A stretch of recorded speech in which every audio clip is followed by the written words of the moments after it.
आइए दोस्तों, आज हम 8 ग्रेड अभ्यास पुस्तिका भाषा भारती अर्थात हिंदी कक्षा 6 पाठ 5 के प्रश्नों के उत्तर लिखेंगे। तो देखते हैं पाठ 5 व्याकरण परिवार।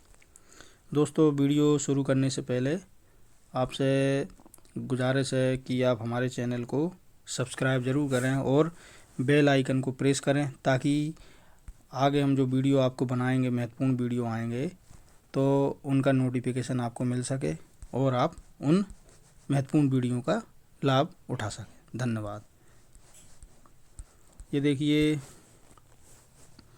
प्रश्न क्रमांक 1 है। इसमें हमें बहुविकल्पी प्रश्न है, प्रश्न क्रमांक 1 से लेकर 5 तक। तो पहला प्रश्न देखते हैं। पढ़ना लिखना शब्द क्या है? इसके विकल्प हैं ए संज्ञा शब्द, बी क्रिया शब्द, सी सर्वनाम, डी विशेषण। तो इसका सही उत्तर है बी क्रिया शब्द। प्रश्न क्रमांक 2, विस्मयादि सूचक वाक्य कौन सा है? विकल्प देखते हैं ए वृक्ष में फूल फल एवं पत्ते होते हैं, बी मेरे पुत्र का नाम मोहन है, सी अरे 9 बज गए, डी सब लोग कहाँ हैं। तो इसका सही उत्तर है सी अरे 9 बज गए। देखिए, विस्मयादि बोधक सूचक जो वाक्य है, इसमें सबसे पहले तो ये इसका जो चिन्ह है विस्मयादि बोधक, इससे हम समझ जाते हैं कि ये विस्मयादि बोधक वाक्य है। तो इसका सी वाला सही है और इस पर आप सही का चिन्ह लगा लें। तीसरा प्रश्न है, वह हंसती है कभी रोती है, इसका उदाहरण ये कौन सी क्रिया है? तो ए वाला विकल्प है सकर्मक क्रिया, बी है अकर्मक क्रिया, सी है अपूर्ण क्रिया, डी है क्रिया विशेषण। तो इसका सही उत्तर है बी अकर्मक क्रिया है, क्योंकि इसमें कोई कर्म नहीं है, इसलिए वो क्रिया अकर्मक क्रिया कहलाती है। प्रश्न क्रमांक तो बी वाले विकल्प सही का चिन्ह लगा लें। प्रश्न क्रमांक 4 देखते हैं। व्याकरण परिवार में मालकिन कौन है? तो उत्तर देखते हैं इसके। ए विकल्प है क्रिया, बी है क्रिया विशेषण, सी है विशेषण, डी है सर्वनाम। तो इसका सही उत्तर है क्रिया। तो ये वाले विकल्प सही का चिन्ह लगा लें। व्याकरण परिवार में मालकिन क्रिया होती है। प्रश्न क्रमांक है 5, निम्नलिखित में से देव भाषा कौन सी है? विकल्प देखते हैं ए प्राकृत भाषा, बी हिंदी भाषा, सी पाली भाषा, डी संस्कृत भाषा। तो इसका सही उत्तर है डी संस्कृत भाषा। तो डी वाले विकल्प सही का चिन्ह लगाएं। अब है नीचे दिए गए शब्दों में से उचित शब्द चुनकर रिक्त स्थानों की पूर्ति कीजिए।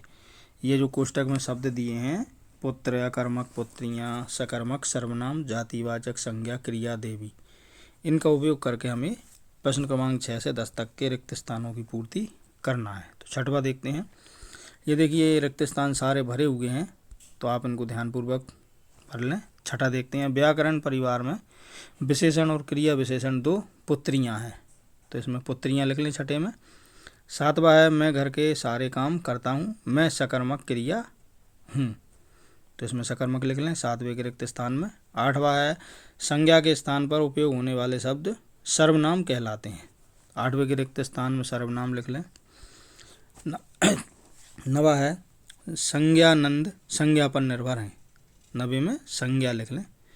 10वां है पशु, शेर, व्यक्ति और नदी जातिवाचक संज्ञा है, 10वें के रिक्त स्थान में जातिवाचक लिख लें। अब देखिए, अति लघु उत्तरीय प्रश्न आ गए। ये प्रश्न क्रमांक 11 से लेके 14 तक ये अति लघु उत्तरीय प्रश्न है। हम 11वां देखते हैं। अब संज्ञा शब्दों के स्थान पर प्रयोग होने वाले 3 शब्द लिखिए। तो देखिए, पहला है मैं, दूसरा है हम, तीसरा है तुम। और भी होते हैं कई, वे, आप, तुम्हारा, आपका, ये सारे सर्वनाम शब्द होते हैं, लेकिन 3 का बोला है तो 3 लिखे हुए हैं। अगला प्रश्न है 12वां। अकर्मक क्रिया के कोई 2 उदाहरण लिखिए। तो ये देखिए, अकर्मक क्रिया के दो उदाहरण की जगह 3 है, रोना, सोना, हंसना आदि। प्रश्न क्रमांक 13। विशेषण शब्द के कोई 4 उदाहरण लिखिए। तो ये देखिए, विशेषण शब्द के 4 उदाहरण अच्छा, बुरा, बड़ा, छोटा, काला आदि। अगला प्रश्न है मैं भोपाल जाता हूँ, वाक्य को भविष्य काल में बदलिए। तो देखिए, उत्तर है मैं भोपाल जाऊँगा। अब लघु उत्तरीय प्रश्न आ गए, प्रश्न क्रमांक 15 से लेकर 18 तक। तो देखते हैं प्रश्न क्रमांक 15। निम्नलिखित विराम चिन्ह के बारे में लिखिए। ये देखिए, ये विराम चिन्ह 2, एक तो अल्पविराम है, दूसरा पूर्ण विराम। तो अल्पविराम के बारे में देखिए, थोड़ा समय रोकने के लिए प्रयोग किया जाता है। पूर्ण विराम वाक्य के पूर्ण होने पर इसका प्रयोग किया जाता है। अब 16वां प्रश्न है, समुच्चय बोधक शब्दों के प्रयोग करने की आवश्यकता कब होती है? उत्तर है, जब दो वाक्य का संबंध आपस में जोड़ा जाता है तब समुच्चय बोधक शब्दों की आवश्यकता होती है। अगला प्रश्न है 17वां, हिंदी भाषा को हिंदी कहना कैसे शुरू हुआ? उत्तर है इसका, फारसी बोलने वाले सिंधु को हिंदू कहते थे, इसलिए इस देश की भाषा को उन्होंने हिंदी कहकर पहचान दी। प्रश्न क्रमांक 18 है, निम्नलिखित गद्यांश से विशेषण शब्दों को छांट कर लिखिए। ये देखिए गद्यांश दिया है, ये भोपाल एक सुंदर शहर है, वहाँ सड़कें बहुत चौड़ी है, सड़कों के किनारों में बहुत हरियाली दिखाई देती है, वहाँ बड़े बड़े बगीचे भी हैं, पटरियों से आती जाती नीली लाल रेलगाड़ियों की आवाज़ें सुनाई देती हैं। इसमें हमें जो विशेषण दिए हैं वो विशेषण छांट के नीचे लिखना है। तो ये देखिए विशेषण छांट के लिख भी दिए हैं, सुंदर, चौड़ी, हरियाली, बड़े बड़े, नीली, लाल, ये सब क्या हैं? विशेषण। ये हमारा 18 प्रश्न समाप्त होता है। अब 19वां देखते हैं। ये देखिए प्रश्न क्रमांक 19 और प्रश्न क्रमांक 20 ये दीर्घ उत्तरीय प्रश्न है। तो हम पहले प्रश्न क्रमांक 19 देखते हैं। विराम चिन्हों का उचित प्रयोग करते हुए अपने बारे में 5 बातें लिखिए।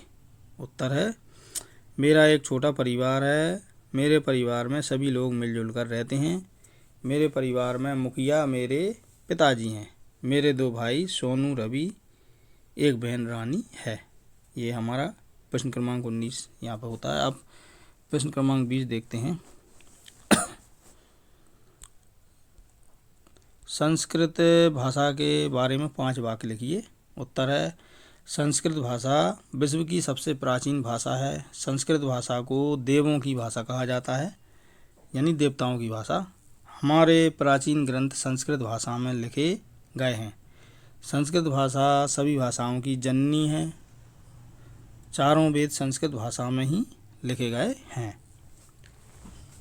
तो ये देखिए संस्कृत भाषा कितनी महत्वपूर्ण भाषा है। तो इसके ये 20वां प्रश्न यहाँ पर समाप्त होता है। अब इसी के साथ हमारा पार्ट 5 यहाँ पर कंप्लीट होता है। यदि आपको हमारा ये वीडियो अच्छा लगा हो तो वीडियो को लाइक ज़रूर करें और आप हमें कमेंट सेक्शन में जाके हमें महत्वपूर्ण सुझाव भी भेजें, या आपको इस पाठ में कोई प्रश्न पूछना है या कोई शंका समाधान है तो आप अवश्य कमेंट सेक्शन में जाके हमें ज़रूर बताएं। और यदि आप ऐसे ही ज्ञानवर्धक वीडियो और अधिक देखना चाहते हैं तो हमारे चैनल को सब्सक्राइब करना ना भूलें। धन्यवाद।